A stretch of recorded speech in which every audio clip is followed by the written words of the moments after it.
آپ نے سیاست کو چھوڑ دیا غنڈوں کے لیے، آپ نے سیاست کو چھوڑ دیا اوباشوں کے لیے، آپ نے سیاست کو چھوڑ دیا ریپسٹ لوگوں کے لیے، آپ نے سیاست کو چھوڑ دیا موقع پرست لوگوں کے لیے.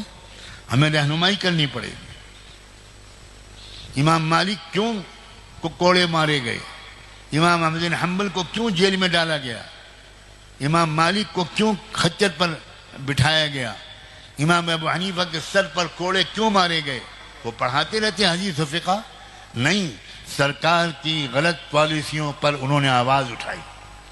وہ تختہ پلٹ نہیں کر رہے تھے، ان کو ستہ پر قبضہ نہیں کرنا تھا، لیکن من رأى منکم منکرا فلیغیرہ بیدہ. اگر کوئی غلط بات دیکھ رہے ہو تو عملی کوششوں، ان کوششوں کے ذریعے جن میں حکمت بھی ہو اور ہمت بھی ہو، صورتحال کو بہتر بنانے کی کوشش کرنا.